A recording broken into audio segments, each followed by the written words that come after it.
Jam pertama akan dimulai dalam 5 menit. Pada suatu pagi di ruang kelas 11 IPA 4 SMA Negeri 1 Sukawaras, seorang murid perempuan bernama Mirel datang dan duduk di bangku depan kelas. Tiba-tiba murid lainnya bernama Stewart datang menghampiri Mirel. Kamu ngapain duduk sini? Ngerasa udah layak?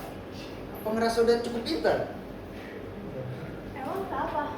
Ada aturannya kalau aku nggak boleh duduk di sini. Dan kan siapa yang datang duluan? Dasar perempuan.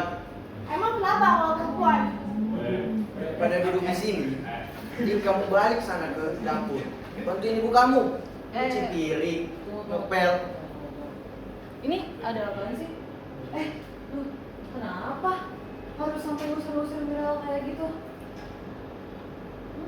Kan emang bener, perempuan itu gak pantas jadi kaum intelek.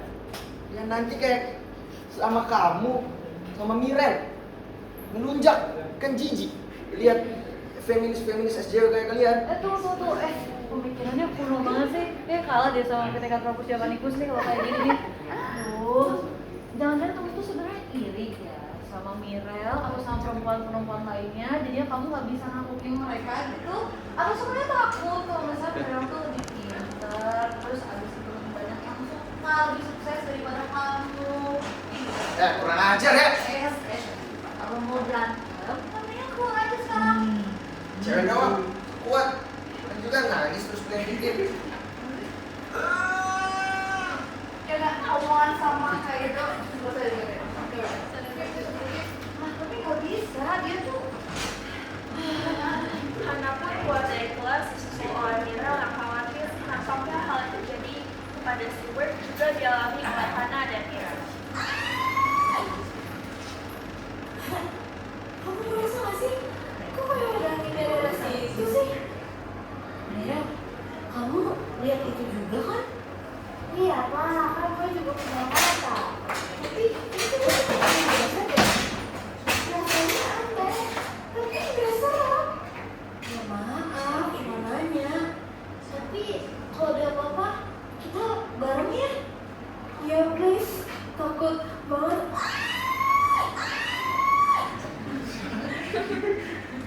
Mereka berdua bisa masuk ke dalam pusaran portal. Cahaya biru temaram membungkus tubuh mereka, membawa mereka perlahan hilang dari pandangan seolah-olah hanya melewati lapisan tipis udara yang tak kasat mata. Kita di mana? Enggak tahu dah. Lah, kamu juga ada di sini.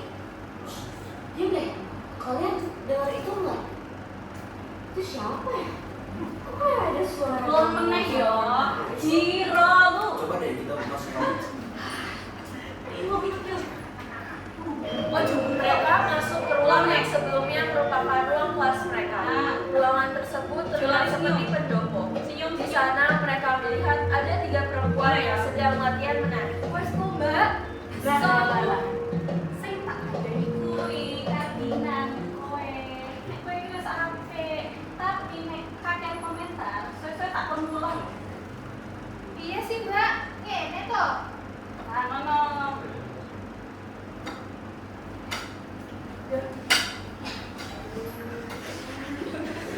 Tapi ini, kau terlalu kasar para adik-adikmu. Terus wayahnya kau dipingin mulai sesok, terus nanti tingkat Natalan rapi ini. Kalau oleh itu nanti dicobain. Tapi apakah kulon tidak diperbolehkan untuk belajar lagi, Doro? Kulon betul pengen mandek sinau, Doro. Artinya aku ngerti, dengan urut-urut. Tapi aku anak dan bisa memperbaiki waktu bersama ini saja. Iya, Doro. Sini, yang iki ono surat, pakai buku sama mas Tanto. Kuwi Mas. Gak ngerti aku karo mas. Pakai kono kondo deh. Ya, suwun. Kalian dengar ini kan? Ini beneran Kartini. Tunggu. Ini berarti kita balik ke zaman kolonialisme banget nih.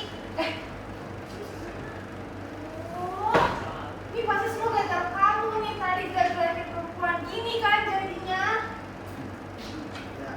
udah sih kan, lagian aku juga masih percaya sama pemikiran aku tentang perempuan. Maksudnya wanita. Diem ya Eh, kamu. udah. Sekarang mendingan kita pikirin caranya supaya kita bisa balik lagi ke dunia kita, ke sekolah. Tapi di sini enak juga sih melihat perempuan tahu tempat dan posisi mereka. Nah, kayak kalian, ini sok bener. Keluar.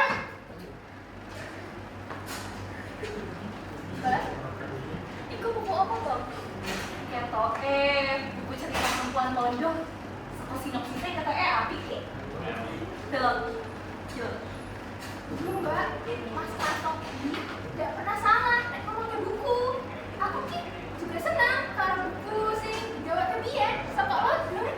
Apa toh? Tak mau jenis ya bentang sini. Kartini mulai dipingit disusul dengan adik-adiknya. Hari demi hari mereka habiskan bersama di kamar dengan membaca buku dan bertukar pikiran. Nampaknya buku yang dibawakan oleh Mas Kato, sang kakak, mampu membuatnya merasakan seolah-olah dirinya berlalu-lalang bebas di negeri Belanda. Nah ini. Koyoke dewe langsung. Kalian ngerasa sih? Suara kita hampir tidak dengar. Hanya bagai angin lalu saja bagi mereka yang mengagumkan budaya feodal.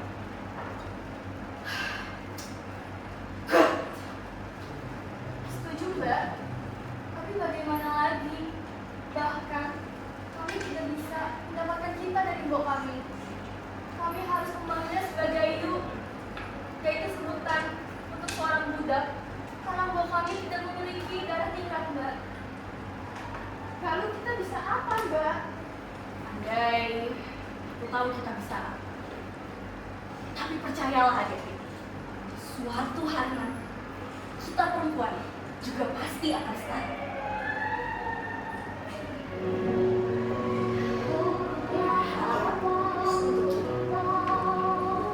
Yang masih kecil nih. Walau takut kadang menyebalkan, tapi sepanjang hidup akan berhasil.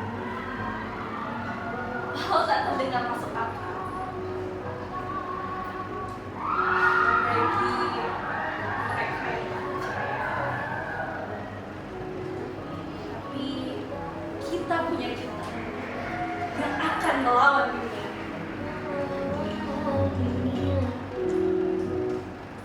Menulis tulisan kira ono mati di tengah pingitan kaya ini dewe tetep bisa nulis adik-adikku.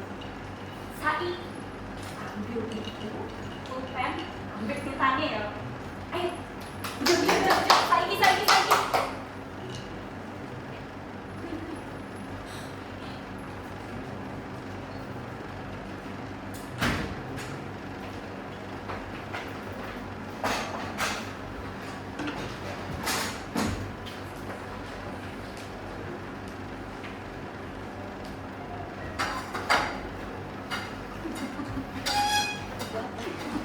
Iya.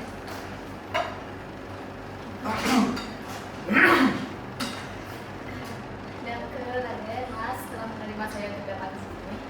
Tidak, terima kasih juga dari sudah datang ke sini untuk diskusi dengan kita. Bisa aja. Omong-omong, Putri Anda Kartini di mana? Saya dengar dia sangat pintar. Kartini. Dia sekali ini tidak boleh keluar dari kamar. Itu ya, sayang sekali. Padahal saya ingin membicarakan banyak hal lainnya. Ingin bicarakan apa kalian? Tini. Lo pokoknya guys. Tunggu dulu. Terus gak apa-apa. Tunggu Mas. Kartini, bagaimana kabarmu? Kabar saya baik Nyonya. Mas Kato baru saja mengirimkan beberapa buku untuk saya. Seru sekali. Kuai. Yang mau senang. Yang mergone masalah dilarang kamu sinau. Ini. Kuai sekarang berani ngelawan aku toh. Selamat, duduk. Lu nggak dulu tak dalam kau tahu. Kartini ini kurang ajar. Kowe itu berkata di istri. Kalau punya uang, kurang ajar kowe. Wah, apa yang ngomong karo masmu? Ben orang ini buku meneh.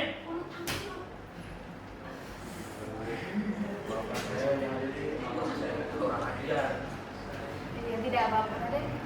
Tapi saya mohon untuk izinkan Kartini untuk tetap membaca dan juga belajar ya. Dia memiliki banyak sekali potensi. Sepertinya sudah saatnya saya pamit. Ya, saya tetap saja. Saya juga. Apa kamu ingin bersekolah di saja? Ingin sekali Nyonya. Saya bisa membantu membiayai belajar Anda di sana. Benarkah? Enggak. Tapi saya sepertinya perlu ngomong dulu dengan Doro. Tentu saja. Saya akan menunggu jawaban dari kamu. Tapi sementara ini saya hanya bisa mendukung kamu lewat mempublish tulisan-tulisan kamu di harian barang. Bagaimana? Terima kasih banyak Nyonya. Andai saya bisa membalas kebaikan Nyonya. Mari.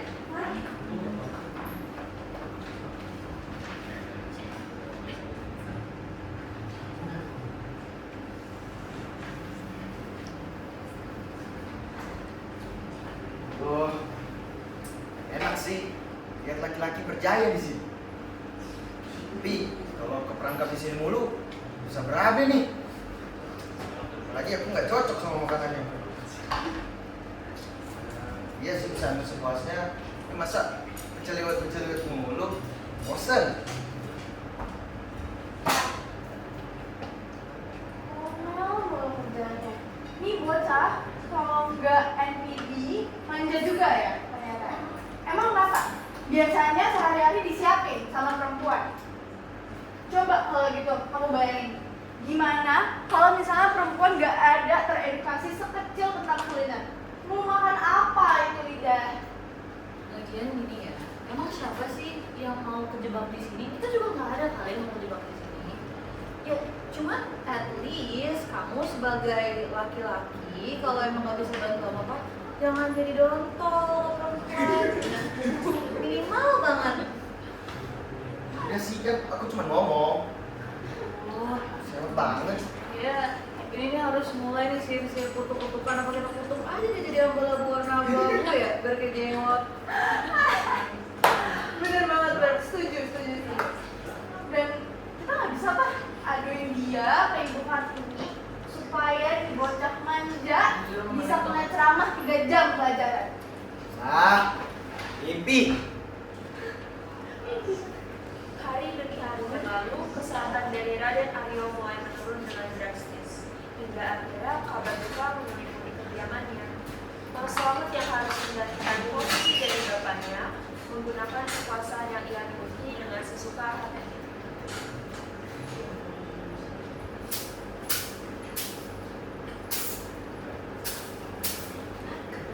Sini, Ya Mas. aku dapat kiriman surat dari Bupati Rembang. Aku harus jawab. Ini surat balasan. Dan kowe belum rapi kan? Kok ngono sih Mas? Iso ngono toh? Ini Kartina sing dipaksa nikah karo Bupati Pemalang. Saiki aku rakyat Mas. Ini kowe wedok. Kowe tugasnya kowe nikah karo wong. Apa gunanya kowe? Cewek lagi nikah aku. Hah? Aku umum Mas.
gelem dicike kaki suamiku. Satu. Tolong. Aku ingin suamiku membantuku membangun sekolah. Kamu perempuan, orang miskin. Telu. Aku ingin ibu dipanggil ibu dan orang imeneh. Lan ibu pindah ke rumah utama. Salah. Ini komiku.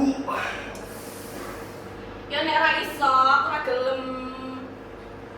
Ya wes, tak sampai no kan.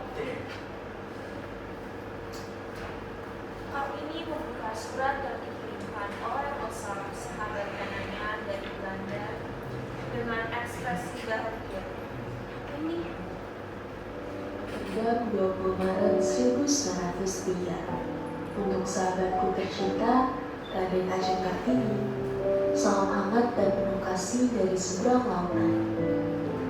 Pertama-tama izinkan aku menyampaikan rasa kekagumanku yang begitu mendalam atas tulisan-tulisanmu yang telah aku baca dengan penuh haru.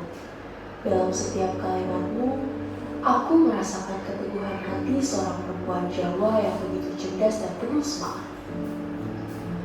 Tulisanmu membangkitkan semangatku untuk terus berjuang bagi kaum perempuan, baik di tanah Jawa maupun di tanahku sendiri. Aku tahu betapa beratnya beban yang kau pikul sebagai seorang putri bangsawan yang harus menuruti tradisi. Padahal hatimu menginginkan kebebasan untuk menentukan jalanmu sendiri. Namun, ketahuilah Kartini bahwa kau tidak sendiri. Aku dan banyak sahabatmu di Belanda mendukungmu. Kami bangga padamu. Dan kini, izinkan aku membawa kabar baik. Pemerintah Hindia Belanda telah memutuskan untuk memberimu beasiswa ke Belanda. Aku tak bisa membayangkan betapa bahagia dirimu ketika mendengar kabar ini. Aku tahu kau akan memanfaatkan kesempatan ini dengan sebaik-baiknya. Jangan pernah padamkan semangatmu, Kartini. Dunia membutuhkan sosok sepertimu. Jangan biarkan tekanan tradisi memadamkan cahaya dalam hatimu. Jadilah pelita bagi kaummu dan percayalah, suatu hari nanti semua perempuan akan mengenal namamu sebagai tokoh yang mengubah segalanya. Semoga Tuhan senantiasa memberkati langkahmu. Aku menanti kabar darimu dengan penuh harap. Dengan kasih dan hormat, Rosa Abendano.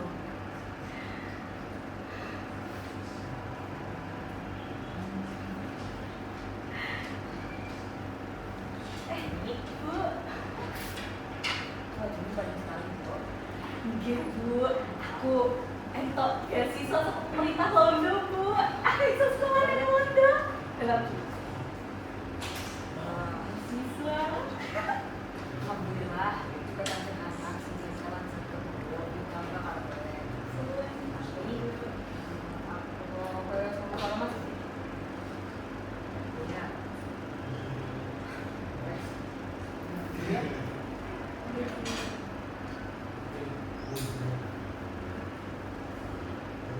Sekolah ke Belanda. Apa kata Mas Slamet coba? Buang-buang waktu. Ini nggak sadar apa ya? Intinya itu ketinggian. Kartini ini cuma wanita Jawa di zaman kolonialis Belanda. Ya kesempatannya mentok-mentok jadi istri orang. Tuh untung gak ada yang mau. Perempuan ya emang gak pernah berubah. Selalu ingin mencoba jadi si paling idealis. Padahal ujung-ujungnya kepentok realitas dunia yang selalu menjadikan mereka nomor 2.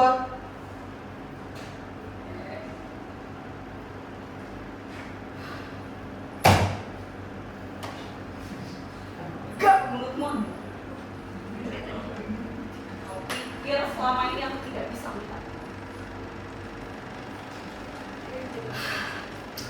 Pikiranmu tentang perempuan itu sangat rendah. Hina. Kau hina perempuan. Selama ini kau berpikir bahwa perempuan hanya tentang melayani, masak, domestik. Salah pikiran. Punya pikiran. Kamu lupa ya? Dari rahim perempuan lah, kau telah lahir Steven. Sekarang kau bicara tentang realitas. Justru realitas lah yang akan aku ubah. Dan melihat Hana dan Mira berpakaian sama denganmu membuatku semakin optimis. Optimis bahwa perempuan nantinya akan bisa setara. Kamu bisa menjadi diplomat, menjadi menteri, menjadi presiden. Lagi-lagi, jangan sekali-kali kau hina perempuan. Tak ada pusaran foto, tak ada cahaya di rebung malam.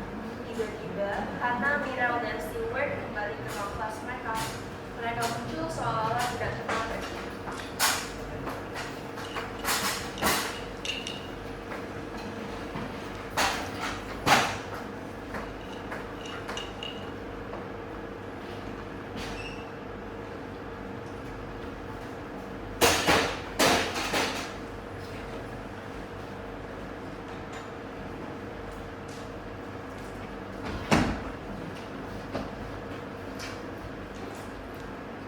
Kita balik lagi. Tuh. Ini kita balik lagi. Ini beneran kan tadi tuh nyata kan? Perasaan ada ikan. Pokoknya aja. Ya lo, kalian bertiga dari mana aja tadi? Wah, Dari kantin Pak. Iya Pak, dari kantin Pak. Tadi si Stewart merasa pusing. Kita takut dia kenapa-napa, jadi kita temenin Pak. Tuh juga kita langsung balik kok Pak. Iya Pak, tadi saya lihat cahaya Pak. cahaya, cahaya dari akhirat. Kamu saya antar ke sana. Kantin tuh cuma 5 menit dari kelas, tadi setengah jam kemana? Ke kilau. Serius Pak, kita langsung kantin. Pak, kita langsung Nanti kalian saya tugaskan Isai tentang pentingnya disiplin dan menghargai waktu. Ya Pak, please Pak. Ibu kata tiga-tiganya. Ya Pak. Terus sih. Tulisannya pakai tinta dari zaman Belanda Pak. Enggak, pakai zaman Aristoteles kamu enggak. Kamu saya pingin juga kamu. Percaya ya?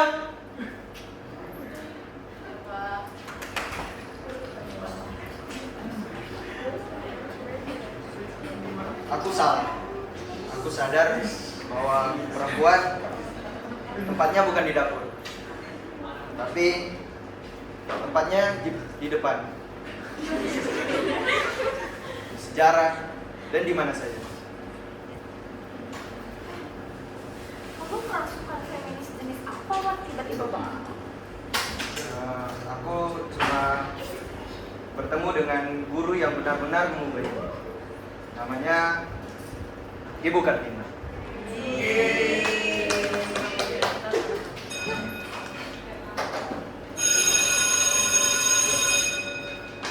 Terkadang, satu perjalanan kecil bisa menanam benih perubahan yang tak terduga.